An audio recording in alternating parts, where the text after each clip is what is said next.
The primary reason females look for abortions is financial.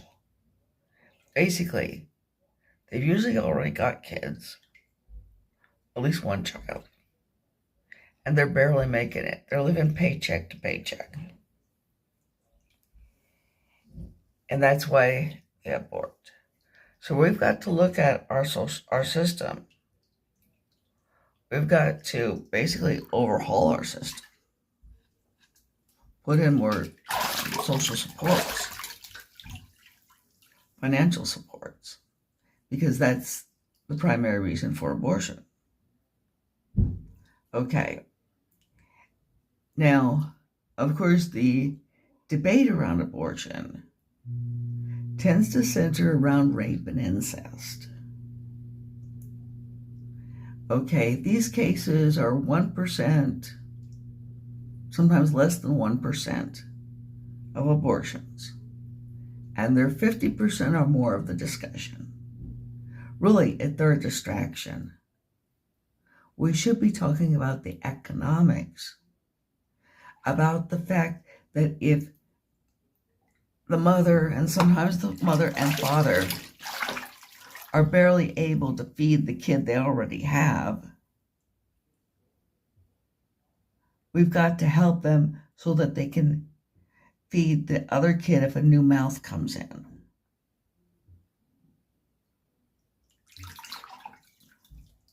That's where our focus should be, is on helping the poorest of the poor to feed their children.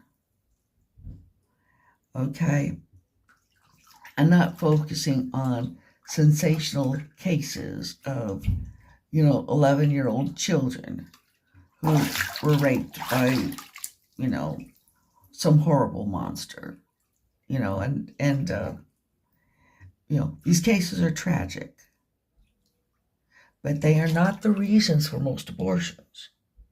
Most abortions are done because, you're living in a trailer home, you're barely making it,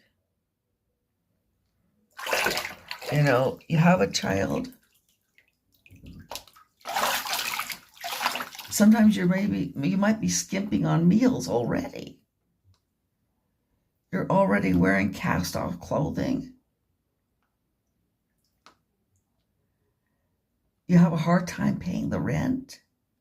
You're telling the landlord or the landlady, I'll have the rent, and they're getting on to you about it.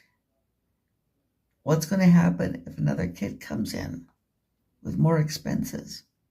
That's the reason for most abortions. Okay? So it doesn't make sense to focus on the exceptions. Focus on the rule. Focus on poverty. Focus on helping the impoverished to deal with another mouth to feed.